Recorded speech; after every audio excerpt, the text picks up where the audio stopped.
All right. I assume I'm audible. So hi everyone, welcome to the round 6 of NUDC 2024. Yay.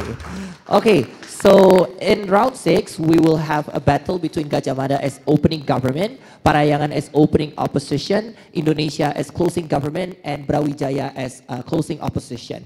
My name is Chia. I'll be the chair judge for this round. Judging with me will be Kairunisa, Pahari, Ashri, and also Delphine. Yeah, we're going to talk about this house supports the establishment of the Global South as a formal organization. Without further ado, I'd like to call upon Jason to start the debate. Here.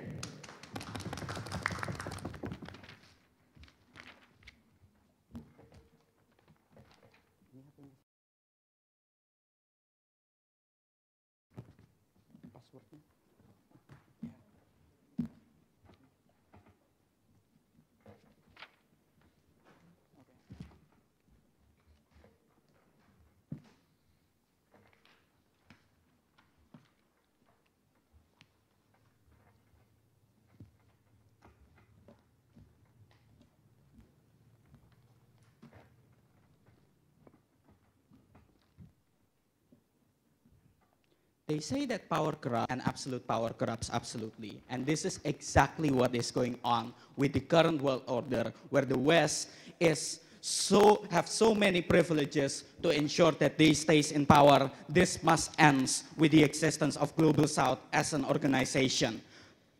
5 points of setup before I move on to my speech. Firstly, who is this house in this debate? We believe that this is the third-party actor that seeks more peace and sustainability in global geopolitics. I believe no one in this room wanted a war, so therefore peace still remains the main interest, and to win is to fulfill such burden. Secondly, this is this house support motion. Therefore, all we need to prove is that why it will produce more better impact rather than proving the likelihood of the mechanization of it. So I don't want to hear the opposition bench talking about, oh, this will not happen because China don't want to cooperate and whatnot.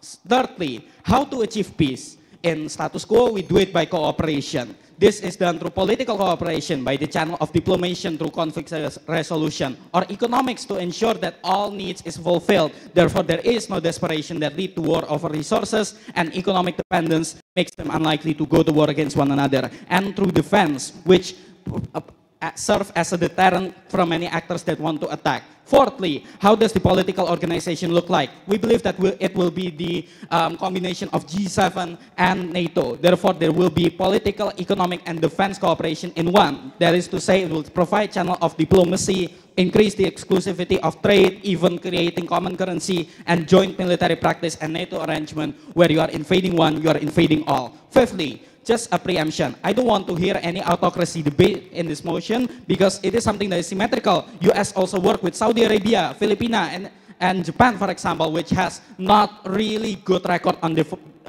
democracy. Therefore, it should be not part of the debate because it is something that is symmetrical. 3 points of case. Firstly, on political cooperation. The problem in status quo is that there is the existence of Western hegemony, where international organizations such as UN or World Trade Organization revolve around the West. The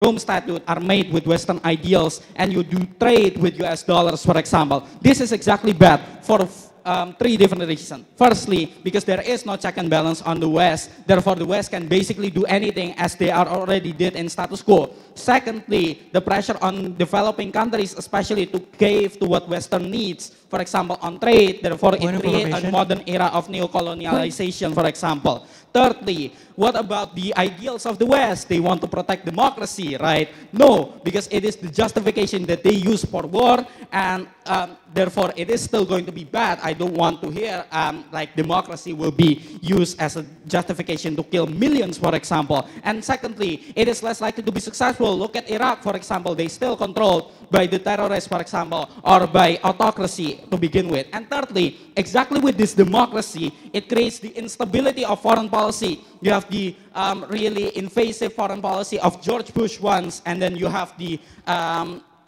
protectionism policy of Trump, for example. So it is exactly bad because of the democracy. The counterfactual that we are offering is that when you have a two-polar world, it is something that is better later. And exactly because this will provide the protection from the Western pressure for the diplomacy to revolve around the global south and bypass the west. Why is this exclusive? In other words, why we must create this as an organization and cannot through bilateral policy. US have a full-fledged institution. They have the UN, they have NATO, they have G7, they have EU, for example. Therefore, you must counter it with one to ensure that the check and balance really is effective, because it will provide the ease of coordination and policy making, because global forum have much more power and much more influence compared to two countries cooperating with one another. This is important, especially on the policies regarding peace or climate policy, for example, which can only be done through global action. Second case regarding economics. This is going to be better with organization in three ways. Firstly, reducing the reliance on US dollar, because when you create global currency, you are able to make the trade going to be easier, bypass the reliance on the US dollar, which is exactly good because the US use the revolvement of the US dollar to ensure that they are able to punish difficult states that are not agreeable to them. Secondly, reducing the trade chokeholds, because in status quo are controlled by the West. For example, they controlled by the chokeholds such as the Strait of Hormuz, for example. By creating a treaty, you are establishing new trade routes that bypass the chokeholds. Only can be done if you are able to cooperate with all countries of the global south. Thirdly, the Western tendency to intervene in war create economic instability. This is likely to be the because they are likely to be the victim of trade blocking, for example, such as Russian boycotting their gas to EU, for example. This is bad for all countries that rely on the West, and manifestation is that the instability of trade and the currency value that are happening in status quo. This leads to West becoming more protective, such as Trump's policy of America first. Exactly because of this, you cannot rely on the West. Comparatively, the new avenues of trade that are established by this organization and the global trade network that bypass the West, therefore you will not be affected by the West-induced wars, and this can only be done through organization. Before that, yes, CEO.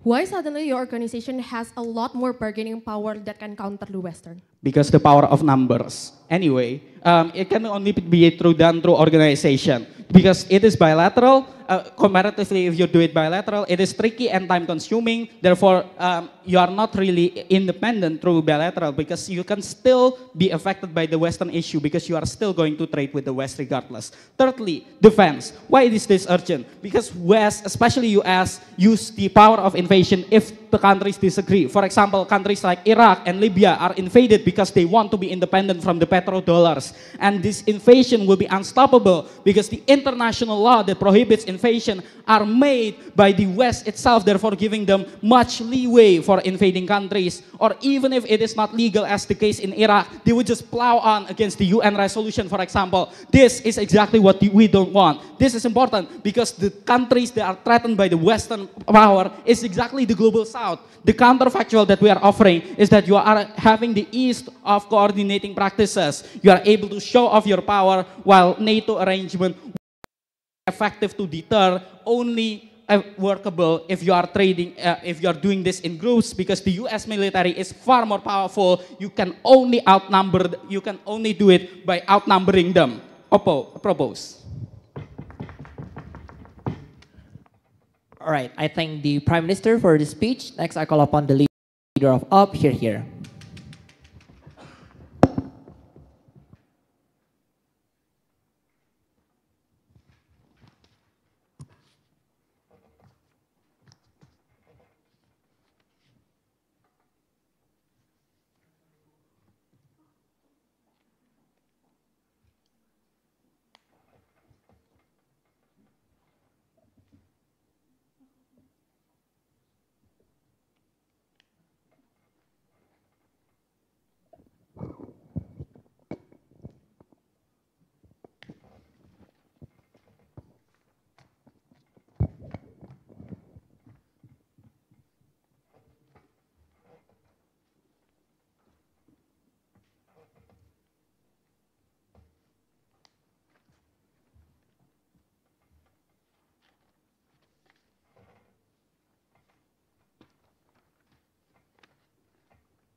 All right.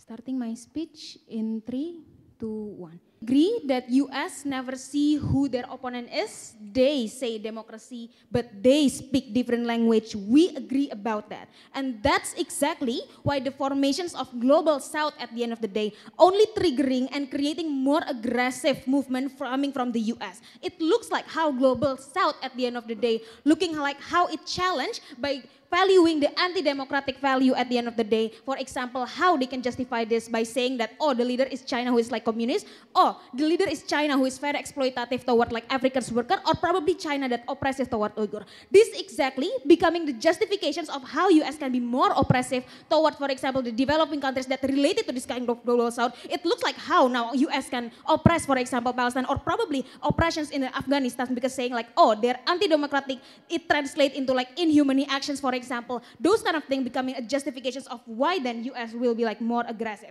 But second of all, we think OG play on their best case scenario about how China suddenly becoming hero and help for developing countries. But exactly how we see this, Africa being exploited, right? They sell their countries, they, you know, have like so much like debt toward China, for example, looks like how Angola losing their pelabuhan exactly because they sell it to like China at the end of the day. They at the end of the day trade it off with their voices in the United Nations, right? Exactly, they trade it off, for example, they have to support for China operations toward Taiwan, for example. Then this is exactly happening because the last check and balance. Africa already closed the door for US. US or Western never do the check and balance. We don't say the US suddenly becoming a good actor, but check and balance and power balance is only way how then at the end of the day developing countries can get their protections, for example, because you see, although for example OG say that, oh, it's because of the quantity of number, 10 countries, 30 countries of Africa never can co-op toward like China, which is like one country because power doesn't translate into quantity, but exactly, it's the power they hold, for example, the bargaining power, economy, etc., right? So at the end of the day, what we champion instead of house is kind of simple, right? We think we can still do balance, but balance should be translated in a more cooperative language. We don't say suddenly the formations of global south can actually make the check and balance. What creates check and balance is when we speak the language as developing countries, which massively says, you know what, the idea that we buy is not by creating global south and suddenly, you know, coming as hero and protecting us, but as to how, for example, we want who or which actor, for example, can provide us more funding for like environmental damage, for example, like funding, for example, or probably like how to support marginal community in our country, those kind of things that we want, right?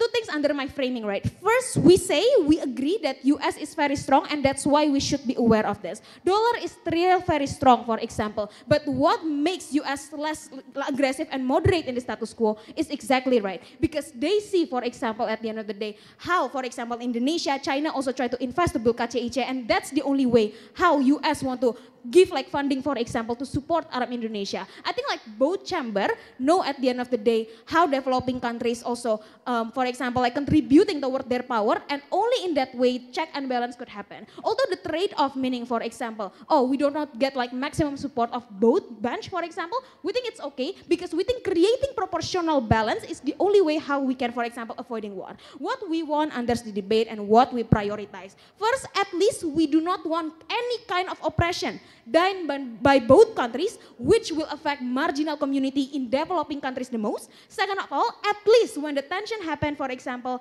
we think at the end of the day, developing countries have to stay integrated and united to get their bargaining power, for example, and we will talk to you why OG's case will only like creating more segregations in the union of developing countries. But third of all, we think like at least there is like better cooperations in our side of the house, because exactly, there are many modern issues to be backed up, and we think as developing countries, we have to maximize and utilize this kind of narrative at the end of the day to create how then we can get funding and support. Like, let's talk about like why cooperations are better and why tension relatively manageable in the status quo. Exactly right, because like for example, there is wacana of formations in the degree it create competitions, for example, between China and US at the end of the day. But how it results is exactly because US do not see China as a direct threat, for example, they still have incentive. Oh, for example, I will like give like more funding funding toward developing countries, probably like ASEAN, etc. Why this has happened? Because exactly, there is direct, indirect challenge, which at least will not becoming justifications for US to say that, oh, that is anti-democratic movement and anti-humanity that challenging us, which will come to the media framing, etc. toward developing countries. But second of all, we think at the end of the day, they understand that ideology war is not something that bought anyway by the developing countries. They know at the end of the day what is, probably like lucrative for this kind of developing countries to opt into, for example, is exactly, for example, the degree of cooperation and what they offer to the table. In counterfactual, we think the moment there's formations of global south at the end of the day, it means, for example, the moment that massive or developing countries, for example, up into this idea, it means we challenge the ideology. We go back to the ideology war that happened before, because exactly right. It shifts all of the developing countries to be like more radical, etc., which is easily utilized by US or probably like China to at the end of the day creating more segregations. But let's talk about like why tensions within like the community of developing countries will be like worse, right?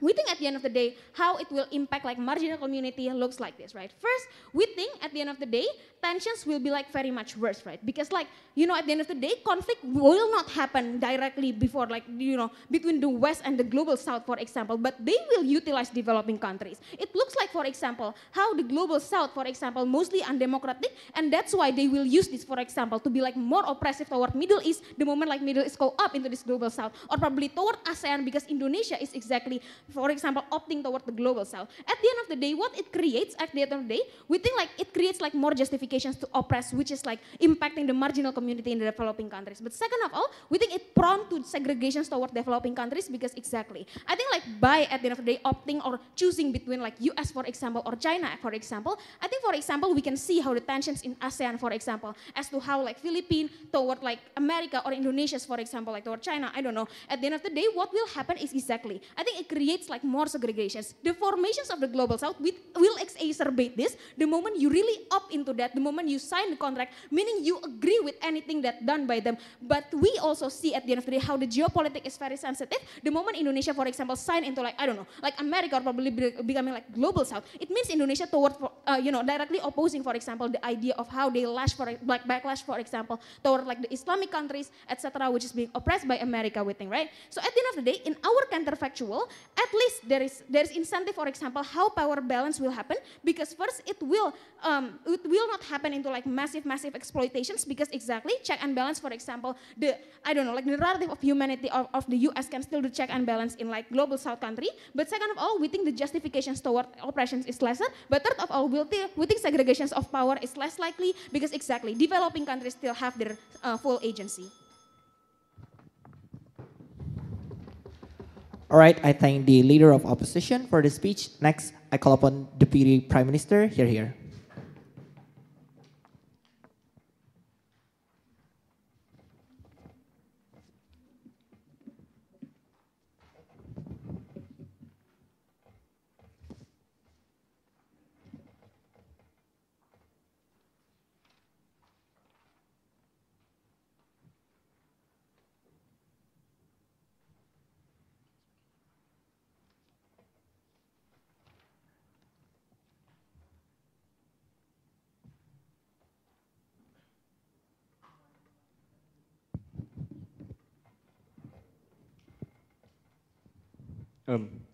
Audible?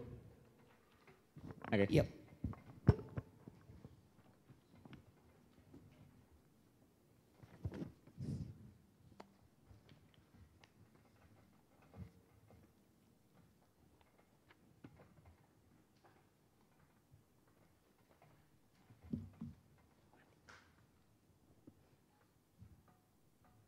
Yeah, before starting my speech, there are probably some of trigger warnings. First of all, because it's obviously talking about international relations, then it obviously must contain a lot of sensitive contents related to the government's policy. Secondly, anything that I say is probably just for the sake of the debate. It does not represent my point of view.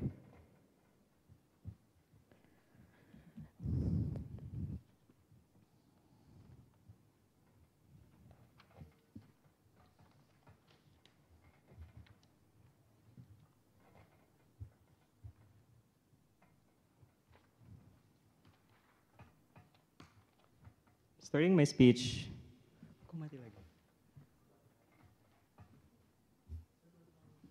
okay. So yeah, starting my speech in 3, 2, 1. I feel like the main burden in this debate is just to support or oppose the motion. So therefore, I do not think that all the lazy mitigations related to conflicts on the side of opening oppositions can easily run, because I would argue that Western would still have the same sentiments on their side, on China, on Russia, on South Africa, Brazil, and all those stuff, probably the list that I cannot mention one by one. The difference is that in our side of the house, when you become united in one platform, when you can eventually bargain your positions, because you consist upon so many countries that exist in this world, then you obviously can bargain the US policy to not take any controversial issues. Therefore, what we are proving under our side of the house is that this directly flips the vast majority of opening opposition's case, because if their case is all about making conflicts, I feel like this will exist in either side of the house. The problems are, in the side of opening opposition, Western is far more organized. They have NATO, they have EU all together in one platform. They can just directly act together, making controversial resolutions. And each of the countries that be targeted, like Palestine, for instance, cannot act because they do not have any safety net that could eventually defend them under their side of the house. Therefore, at best, all of this is symmetrics. The problems are inside of oppositions, they do not have any safety net for those individuals and countries. The first thing that I want to ask is that, why is this the right time to counterbalance the Western? And this is directly engage the POI from closing oppositions related to how powerful you are to check and balance the Western. It's not like we are that extremely powerful to the certain extent that we can eventually call out every single policy that Western make,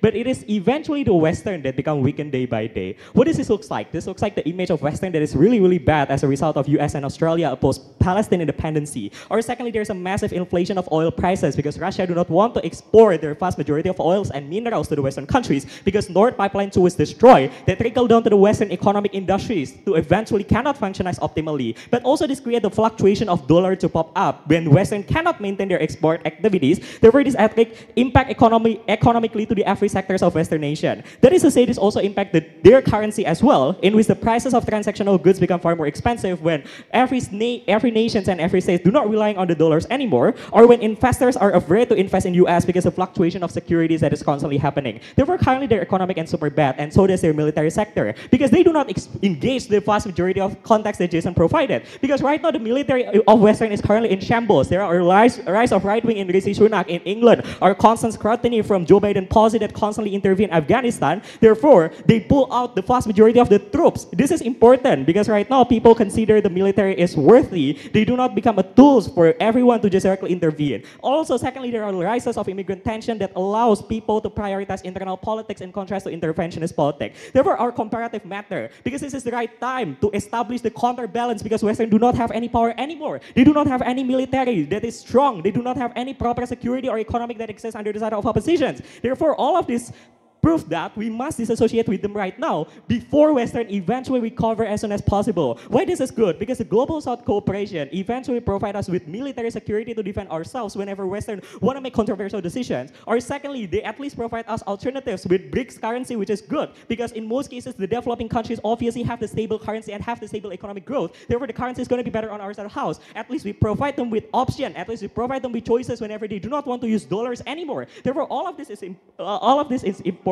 Because in conclusion, one, there is a significant benefit of allowing more options to pop up, because at least these countries and these individuals eventually feel the safety net. We are the side who can actually counterbalance each other on our side of the house, because Western will not make reckless decisions on our side. The comparative is that the Global South on our side of the house will be extremely powerful based on several reasons, and this is also engaged with any possible extension from closing. Because firstly, the vast majority of the green industries, which are currently the main Western industries, need Southeast Asian nickels. This is the reasons why we are being banned by making sure that downstream policy cannot be executed properly. Or secondly, the vast majority of sources of cheap labor from Western are coming from China, because Western currently experience aging population. This is the main reasons why MNC like Nike and Adidas established their factories there, even though it sounds controversial. The comparative is that those poor countries that opening option want to protect, Angola and all those stuff, will never have any option to loan and establish economic cooperation, because in order for them to gain economic benefit, they must comply with IMF standard, which is really, really high, because in order for you to loan money, you must fulfill certain economic conditions. You must make your countries become democratized, in which in most cases the process of westernizing your country is not going to be the process of peaceful agreement, but rather a bloody internal separation. There are probably sections that probably will agree with Western or not, like in Iraq, where Saddam Hussein is killed, that create even more worse separations under their side of the house. Therefore, the trade-off is that not only the debt is high, but the process of you westernizing yourselves whenever you want to gain Western intention or attention to make better cooperation is extremely painful. Therefore, all of this proves that we need counterbalance, we must act right now. The second issue that I want to talk about is that why the check and balance will manifest better. Because they do not deal with the vast majority of our case related to all the controversial takes that Western already did in the first place. Therefore, when Western had abused their power for a really, really long period, I feel like this is a self-interest for those individuals to eventually step in. What are they? The feelings of being colonized, the feelings of being oppressed in the first place. Therefore, irrespective of the practical benefit that closing whatever any debate, I feel like establishing new entire cooperation is inherently justified because this is predicated based on the same morality, the same feeling that you feel toward Western, the same sentiment in the first place. Therefore, all of this proves to you that eventually check and balance is morally justified. But secondly, there are likelihood why Western will comply to these regulations because they feel like there will be a mutually assured destruction whenever both sides want to conflicting each other formally or physically, because China also had nuclear, Russia also had nuclear, Brazil and so on become far more powerful country. Therefore, they have an initiative to moderating their behavior, open up for possible negotiations or formal discussion within the countries, and not make any controversial resolutions under their side of the house. Therefore, all of this essentially proves why in our side of the house you have better comparative in terms of making sure the check and balance do manifest better. And all of this independently outweigh the case of opening oppositions. Why? Because firstly, we prove why the exclusivity of their conflict is not exclusive at all and can also still exist under their side of the house. The problems are in our side of the house. When you make a certain establishment of nations, you have a platform to defend yourself. You have an opt-out mechanism whenever you do not want to use Western standard in terms of your economic cooperations. And therefore, all of this proves that choices is going to be a better option because I know closing will run an extension related to choices or agency on their side of the house. Therefore, we are proving why in most instances this can give more countries leeway, and especially the most vulnerable countries like developing states or so on, to opt into this global south establishment. Therefore, all of this independently proves that we can actually overweigh the side of closings and also opening oppositions as well. Because what we have proven since Jason is that, one, not only this mostly, will eventually trickle down to the vast majority of developing nations. And secondly, we do also prove why China and also all those stuff have the incentive to become credible because they want to maintain their image, because they want to preserve all these economic international policies that are ongoing. We are also proving why in the most cases, developing nations who are united together can be substituted toward the most powerful nations. Finally, we all tired of being stepped down by Western. This is a time for us to stand up for ourselves. I thank the Deputy Prime Minister for the speech. To close the opening half, I call upon the Deputy Leader of Opposition, here.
Start my speech in 3, 2, 1. When I told you that conflict won't happen at all on the side of the house, it is simply false, right? Because it inevitably creates a blocks of powers here. When you officiate a coalition of power, the West will inevitably see it as a threat, and this will immediately escalate the amount of conflict, the possible conflicts. Sure, it may not be in the form of power, which is they already told you about because it's a mutually assured destruction process, but it can be in the form of economies, right? There are ways to, like, for example, bully bully them with economics, right? Because at the end of the day, the West will likely see this as a form of escalation. They will likely see this because as a form of them resisting the hegemony, right? Which is essentially those countries which is mostly made by like the countries that the West hate, or will see this are hostile towards the West too. Will likely be, for example, do like military coalitions and all that stuff. That's immediately like escalation. Sure, it won't be in the form of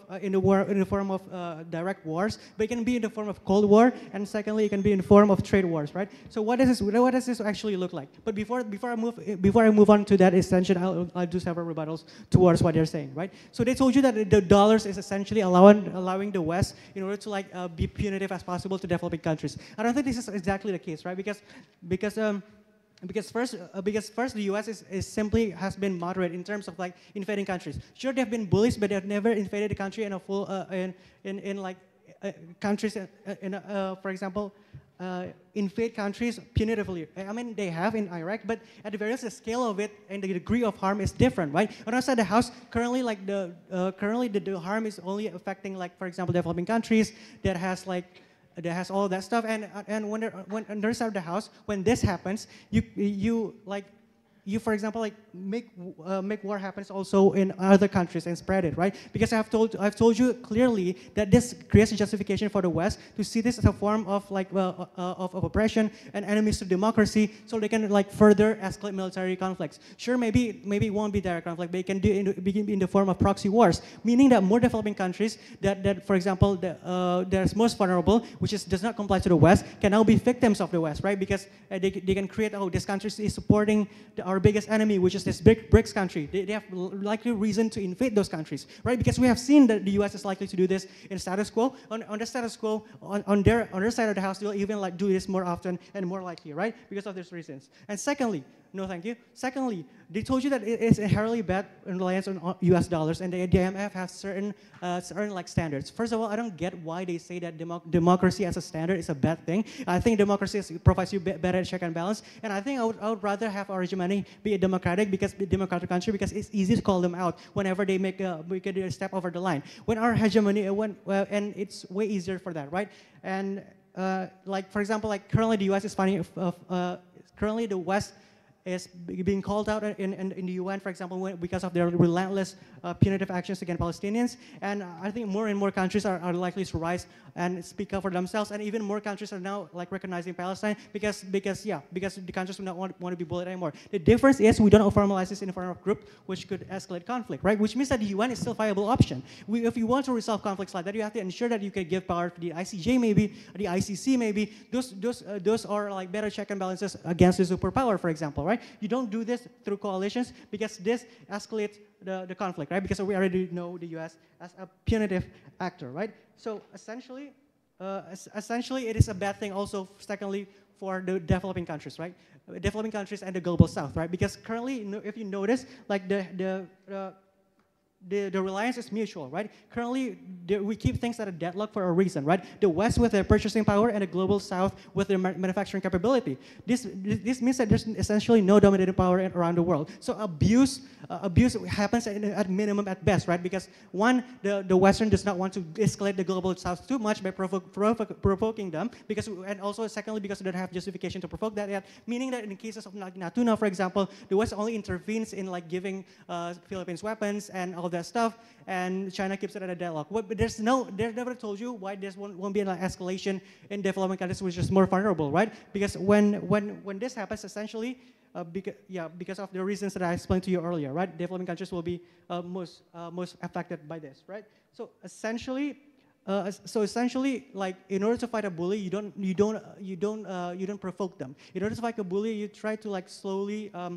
You try to slowly try a different approach, right? When a bully has a weapon, they'll slap you back with the weapon. You don't just poke them and expect nothing will happen, right? So yeah.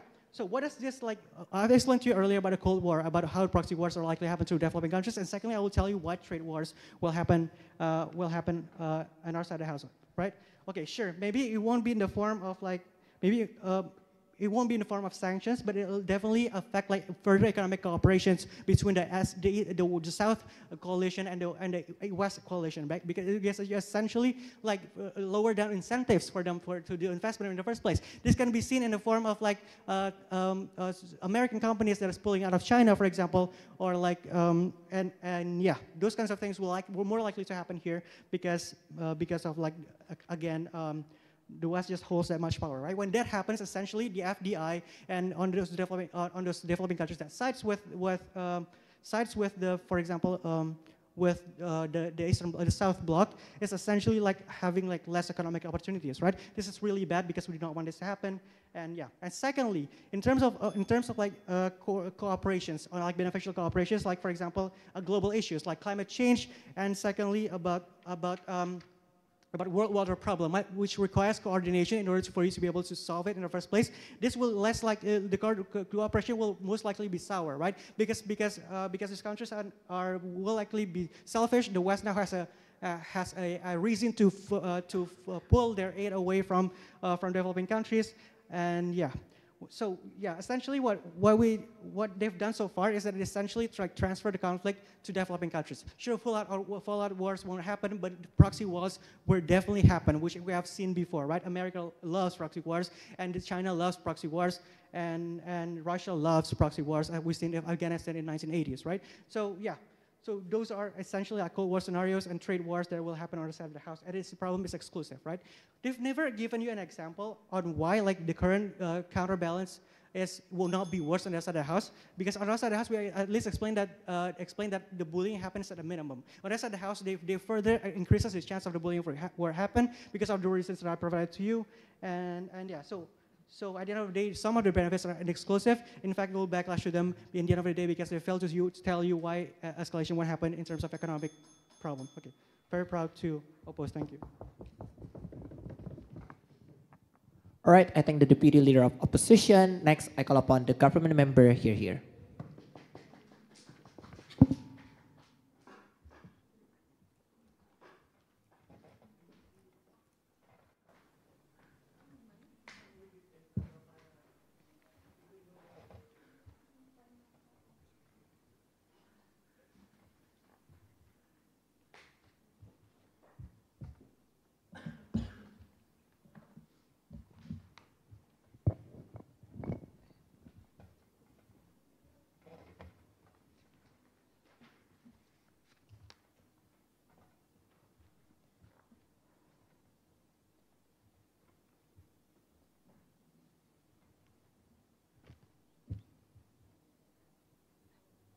Let's go back to basic, right? For a benefit of or any kind of impact to exist, you need to prove the likelihood.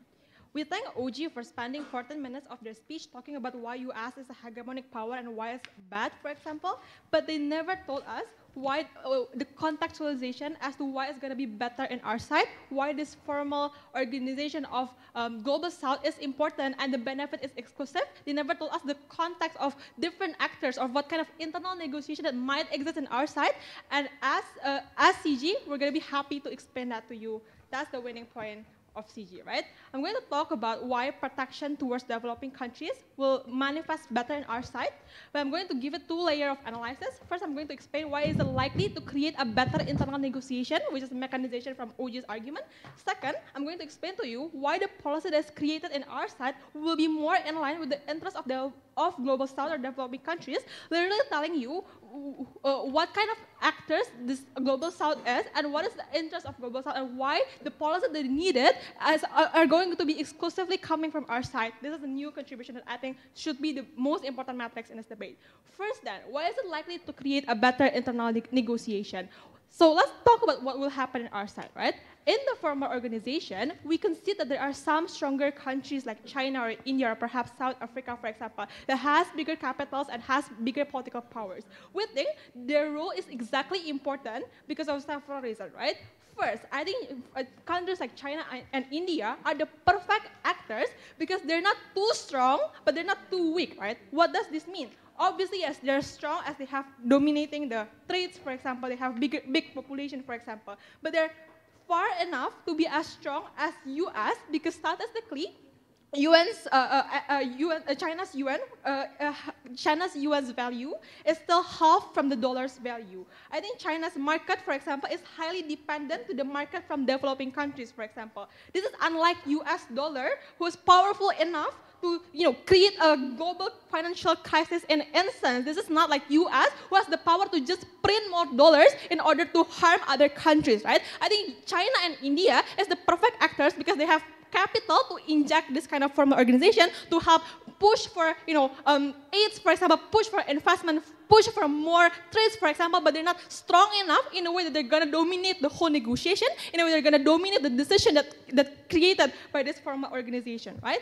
I think this is the likelihood as to why this formal organization on itself is going to be effective to begin with, right? But I think secondly, exactly because there are countries like China and India or maybe Brazil, for example, that have similar economic power, that have similar political power, for example, I think check and balance inside of this negotiation will be better, for example, because they are able to balance out each other. This does not exist in opposition because US can simply dominate the whole WTO or simply dominate the whole IMF because even big countries like Europe depend solely on US, for example, right? This is the delta that exists in this debate. On opposition, US can just dominate everything with a very large margin and power from US and other countries. This does not happen in our side, where there are counterbalance like China and India, and even ASEAN countries on itself can already have similar leverage, similar political power, for example, to China, as China and India depends on the market in ASEAN, for example. They cannot lose the trust of ASEAN countries, for example, right?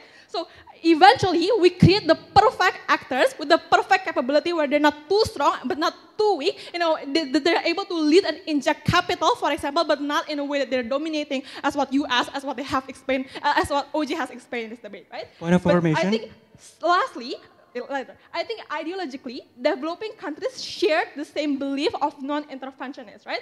For context, the first meeting of Global South was actually Conferensi Asia-Africa, which emphasized on being independent and non-intervention, and this has been agreed by a lot of Global South countries. And I think on the ideologist basis on itself, I think there are less incentive for them to intervene in each other, the way US want to intervene every developing countries by saying, oh, you have to be a democratic country. I think there are less incentive from China or even India to interfere with the domestic structures inside other developing countries, right? That being said, a lot of investment and aid that was given to Global South does not have requirement attached, right? I.e., Indonesia's infrastructure investment in Africa do not require them to do anything, for example, right? I think this is the exclusivity as to why it's going to be better in our side, as to why the negotiation will be more fair in our side. This is different from opposition, right? I think OG has explained it, right? They have talked about US overshadowing, etc., etc. But I think what's important is to say that the comparative in our side will be better because of those actors like China or South Africa, but also because of the dynamic that exists in that negotiation. This is a likelihood to say that there are a marginal benefit on our side, and this benefit is large and exclusive, something that we prove to you as CG, right? But second then, I'm going to talk to you about why the policy will be better in our side. I think let's talk about what do this Global South actually want, right? Within they're extremely focused on low politics issue like education, poverty, drugs abuse, human trafficking, right? This is in fact the type of negotiation and agreement that exists between developing countries in the status quo, right? This looks like Indonesia and Africa commitment on education sustainability, for example. China's investment in helping to shut down illegal drugs trafficking in ASEAN countries, for example. This looks like breaking the cycle of poverty program between African countries, for example. We think this is the type of policy that US doesn't care and talk less about in international forum. There are less policy about poverty reduction led by Western countries simply because they don't care and they don't have any benefit from that. The impact of this in the status quo is there is no effective policy for a lot of African countries to reduce poverty, for example, because it's just not beneficial for Western countries to talk about this or to advocate about this because they don't care about it. They don't have any kind of issue happening in these very developed countries, for example, and it's impossible for these developing countries to talk about about it and to bring it into the table simply because the US would not want to talk about it, or they won't want to talk about trades or economic barrier, for example, that's more in line with their interests. So I think there are no opportunity in opposition for these developing countries to actually talk about their urgency about their current issue, right? This is something that we champion, right? Because in our side of the house, in our side of the house, this kind of negotiation, this kind of issue will be manifested better simply because this is an interest that all developing countries experience, for example, the problem all developing countries want to talk about, and this something will be manifested. So policy about poverty, for example, will exist better in our side. Policy about education, for example, will exist better in our side. The most urgent thing that developing countries need, this is a policy that we will create as a formal organization of Global South. So proud to propose. Thank you. I thank the government member for this speech. Next, I call upon the op member. Here.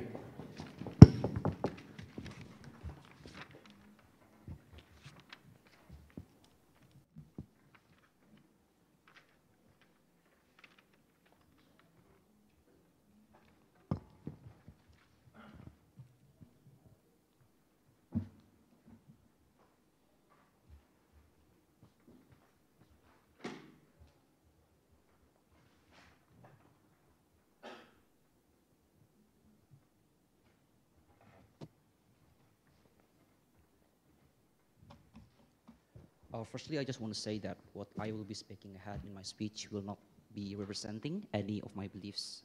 There's nothing but for the purpose of debating only. So, yeah.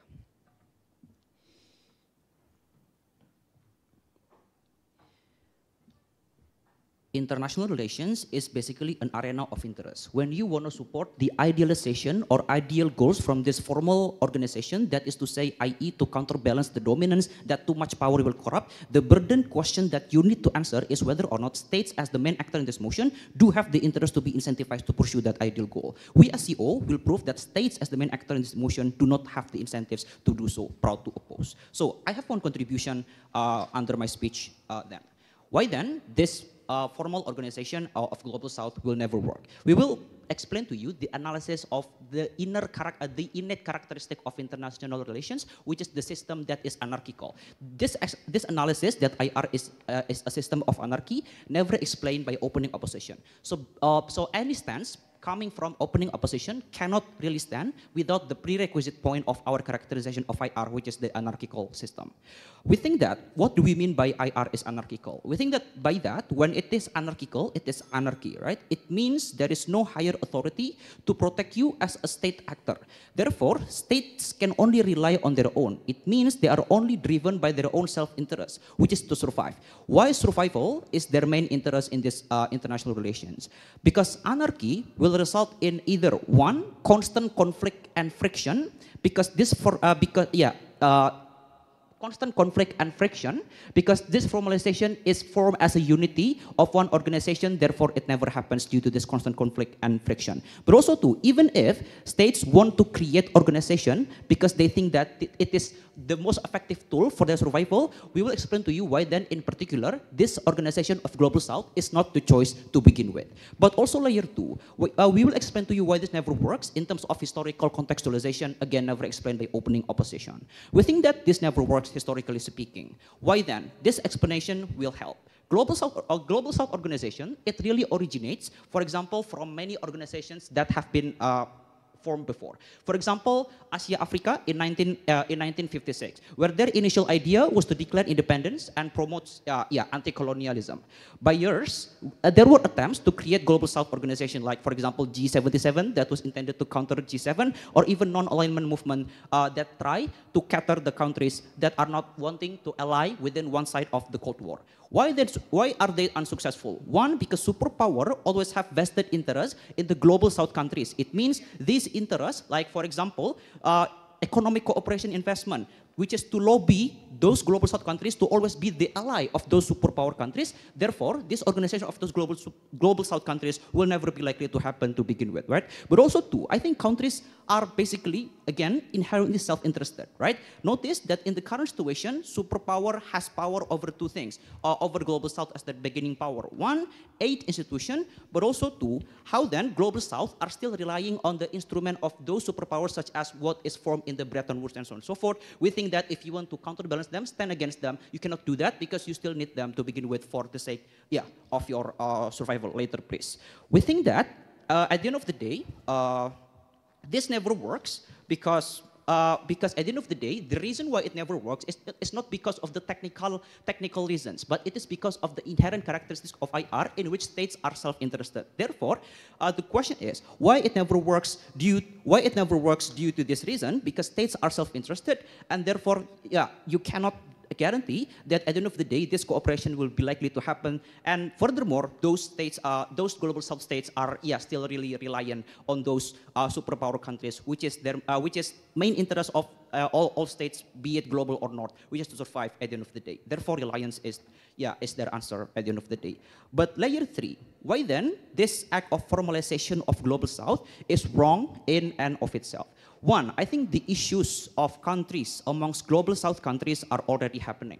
For example, Vanuatu as a country is experiencing a problem, for example, of drowning, but no global south countries are willing to help them until today.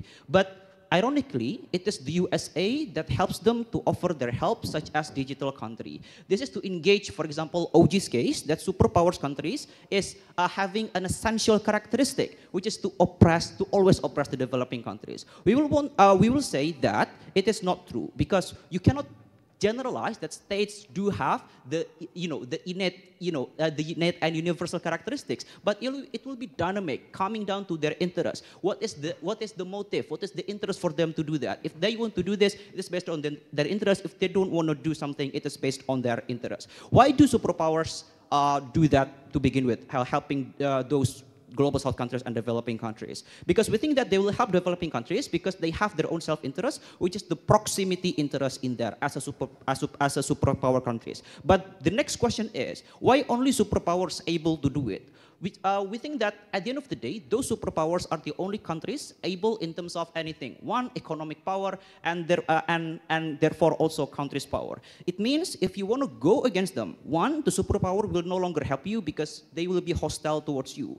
But also two, the global south countries will not help you either because of their economic incapability and so on and so forth. But also two, I will bring to you as well about how then this formalization will bring to you the issue of hierarchy of issues. But before that, closing. You said countries shouldn't be dependent, but CEOs will still have to define a world where international organizations exist. Do you want a world with no institution at all? Yeah, of course, international organization exists, but it should not be as wide as global south. We want to provide you the alternative, which is regional organization. Be patient. Hierarchy of issues. We think that in the decision-making process, all benefits by OG cannot happen. Why? Because states will conflict to prioritize which issue to be decided. They will not conclude everything, even its decision-making process, due to every country claiming that their matter is more urgent. For example, conflict not only happening in Palestine, but also happening in Sudan. But the question is how then the matrix of this priority can be. This is a slippery slope, right? Because if no decision, no action will be taken, therefore organization is useless in terms of their action. But if there is prioritization, even if there is a prioritization, we think that we will just perpetuate in the polarization and create inner conflict at the end of the day. But the last layer in my explanation, why then even if global south is perceived to be the most effective tool to exercise interest of the states, is not even the choice. So we think that global south is too wide to be an organization in which countries in it can cooperate within their own interests. Why? Because the problem of proximity. Due to this problem, we want to provide to you the alternative, which is not global south organization, but the regional organization. We want to stick in the status quo. There are regional organizations, ASEAN, EU, and so on and so forth, which are significantly functional because regional organizations are known to have proximity issues. Therefore, cooperation will be more likely to happen due to this. Same problem that will be experienced by any countries that are more likely, therefore, proud to oppose.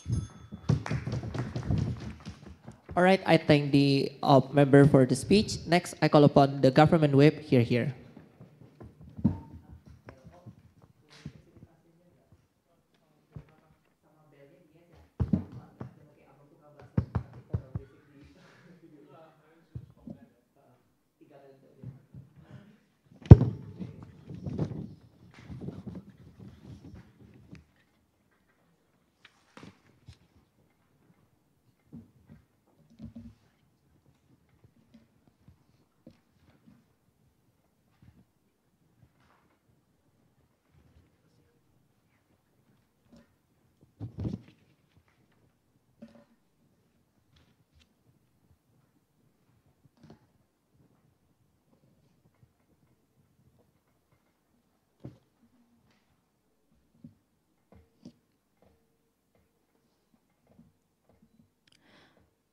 What I will do in my speech is simple. This is a debate about which worst case scenario is better, exactly because on both sides of the house, the possibility of one country being a leader is symmetrical, and bad implications might happen to some extent. So the moment we prove that there is a benefit within those worst scenarios that's in line with the decision-making interest of this global south developing countries, for example, we win this debate. I'm going to remind you first what Sutra has brought beautifully with very grounded harm analysis and comparative analysis, then directly go to the weighing. Sutra brought to you first protection to developing countries, not just check and balance to the US like what opening provide to you, but the fact that formal organizations provide the same ground inside the cooperation in comparison to the status quo, where we beg for like scattered dynamic to the Western-driven agenda, like defense and weaponry that the global South developing countries don't care and don't need, for example, is already a benefit on, on the internal cooperation and the protection in itself. But secondly, the most important thing is we explain to you that how this formalization of like global South accelerate global South developing countries to manifest their interest, which is when formalization happens, it's easier to manifest the developing countries' interest on education, medicine, technology, because of the global South collective joint efforts like multilateral agreement to have exchange of technology, for example, or exchange of knowledge, for example. There is an exclusive benefit that cannot happen when we don't have formalization of organization in the status quo, where we are forced to always follow the Western agenda, right? Something that never been rebutted by the closing opposition. Now, weighing against opening government. How are we better than opening government? Opening government talks about check and balance for US to counter dollarization and so on and so forth. We think they have not ground the mechanization on how suddenly US will not attack developing global South, but moreover, why suddenly US army and weapon will be weaker than the China, for example. So at best, they cannot prove the likelihood of check and balance and US backing down. Meanwhile, Sutra mechanized on the characterization that what's important is not really focusing to the characterization of external threat, but the fact that the establishment of global South in itself is beneficial to create a protectionist internal negotiation, regardless of the externalities, is already a benefit under the house. Exactly, because these developing countries are in dire needs of manifesting a benefit, like those agendas on education, medicine, drug and human trafficking, shown on how they have meetings on Conferencia Asia Africa, for example, between the global South, because their needs are not taken care by the current status quo under opposition bench. So, if the vulnerable actor is developing countries in the global South, establishment of formal organization will accelerate the manifestation of those plans that we have been discussing since 20 years ago, for example, and gather direct benefit, something exclusive that has never been explained by the opening government. What is the weighing? First, grounded analysis that's not presumptive under closing government. Second, directly nuances the vulnerable actor is that developing countries afraid of US because there's no likelihood why suddenly US will bomb Indonesia, for example, insofar that past president is US only play in the Middle East, but the benefit relies on the fact that global South, which are leading developing countries, need a self-fulfilling prophecy, which is an internal powerful negotiation with the lesser evil instead of being complacent towards the Western-driven agenda or being scattered with no direction to go because the comparison is not formalized yet. But we mechanize on the benefit of having China on the side of developing countries in the global South. Firstly, exactly because China is powerful, but not too powerful, because China's income relies on the export commodities and the developing global South countries are the market for these China's commodities. That's why lobbying will always happen, because there is at least a symmetrical power between these global South countries in comparison to US power, for example. Secondly, we have at least symmetrical power to negotiate a better output of joint efforts out of this formal organization in comparison to waiting for EU, NATO, UN to dictate us what to do, but then the dictation is not what we need in the global South. But thirdly, something that US cannot be, and that's why US the more evil figure we should not rely, but China is the lesser evil that we're talking about. Then let's go weighing against opening opposition. To some extent also engaging to closing opposition, right? Firstly, they talk about like how this will trigger US to be more aggressive and so on and so forth. No, the more powerful will not be brave to attack a collectively big powerful exactly because they have the same power. Because they're afraid of the trade-off. For example, like exactly because there is, the same power, the likelihood of war happening is bigger if they attack those powerful country, right? That's why US-Russia is at best only just a Cold War, for example. That's why Russia keeps on pending the attack to Ukraine and NATO, because, NATO is exactly the same power, because NATO is exactly the same powerful as Russia. Exploitation happens because there is, no because there is scattered effort in like joint efforts and so on and so forth. Exactly why establishment of formal organization in the global south is important, right? But then secondly, opening opposition talks about proportional balance. There is no fiat that the US will not be evil. So that's why we need to establish the lesser evil that we can control, which is China in the global south formal organization. Under your side, no thank you, if US suddenly want to do quantitative easing and force crisis that lower than USD value, there is no alternative but global crisis in the global south, right? Comparatively, developing countries in the global south or potential member of global south know that there is option alternative to rely on, and it's lesser evil, which is the leading global south in the south. Weighing against opening opposition, firstly, CG able to portray why collective formal organization power will not create trigger but create bubble of protection that OG never touch upon. But second, CG mechanized better on the urgency of developing countries, which is to formalize the joint effort to manifest global south interest on education, drugs and human trafficking, medicines that will not be touched upon by opposition bench because there is no formal direction to do so, but the Western agenda keep on intervening this manifestation exactly because there is no such prevention for US to fit not UN or NATO agenda in the developing countries under their side of the house. But then let's move to closing opposition. They suddenly bring slightly the same but different wording. Like firstly regarding anarchy, but secondly regarding it never works because US is the only savior that we can rely on. Firstly regarding to anarchy,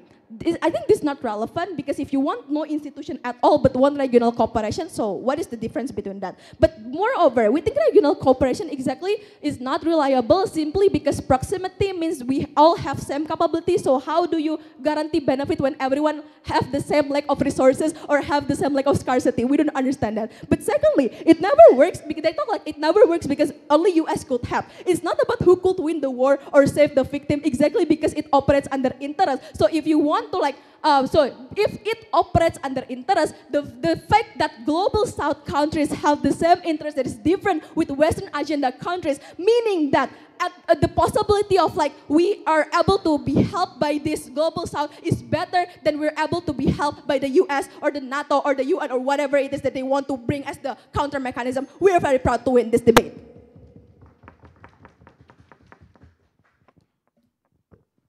All right, I think the government wait for the speech. Next, to close this debate, I call upon the here.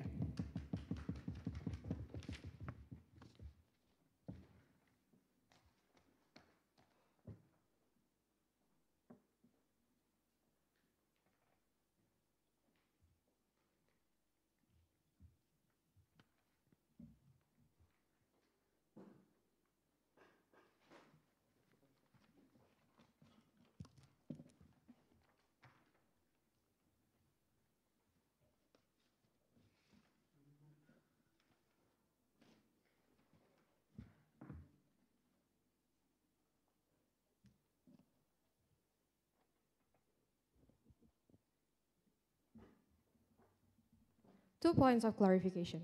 Number one, what is actually anarchy? My member already told you that anarchy means that countries inherently have are self-interested to survive. That means the only reason for countries to form institution is to be able to survive from the very first place. This is why my members' alternative is very important about regional organizations which are significantly functional. Because A, regional organizations are known to have bargaining power that even considered and acknowledged by superpower. This looks like China and the United States that contesting ASEAN due to the significant geopolitics and geo-economic power that ASEAN hold. However, this contestation does not necessarily harm ASEAN countries. They instead benefit this with the creation of ASEAN plus China and ASEAN plus US that develop significant regional trading framework. But B, regional institutions are more likely to cater to all its members, even if those members are self-interested. Why is that the case? Number one, due to the proximity, this country shares a lot of things, such as A, geo-economic interest.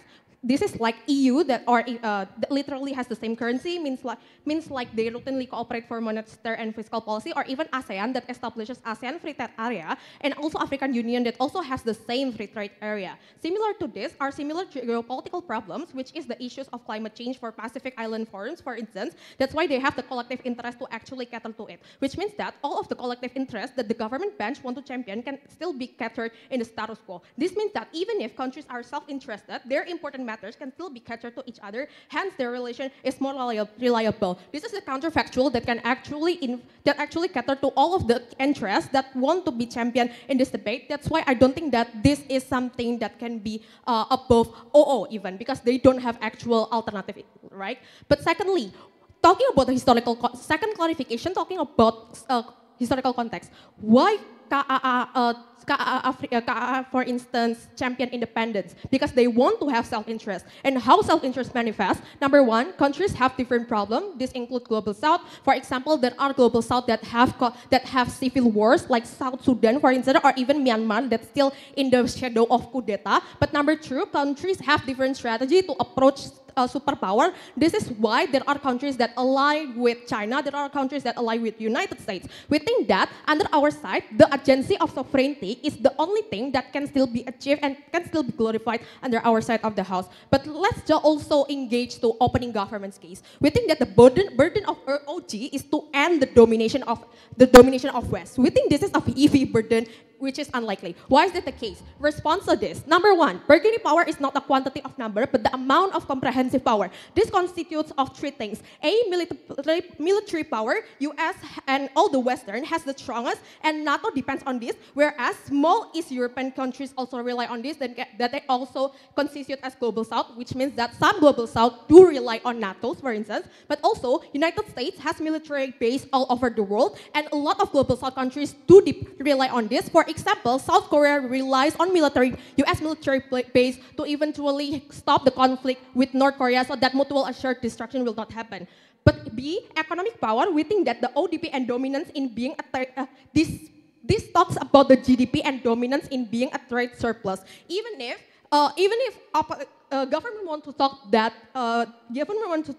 there's a reduce of that United States is weakening or even West is weakening, we don't think that this is something that is relevant. Why is that the case? Because A, as long as war exists, Western will thrive because their main industry is arm and weaponry, which means that the burden of its government is how then you can solve a war. We don't think this will happen. This is where my members framing about hierarchy of issues and how the decision-making process itself will never be able to reach a conclusive strategy, or even this is a slippery slope because it will eventually just polarize country is actually very important, ladies and gentlemen. But on comparative, the West are the ones where for instance, and on comparative, some global south countries hedge their currency to the United States, which means that the value of the United States dollar depends on its own domestic policy, which means if you antagonize United States dollar and you want to reduce their currency, it weakens a lot of global south countries because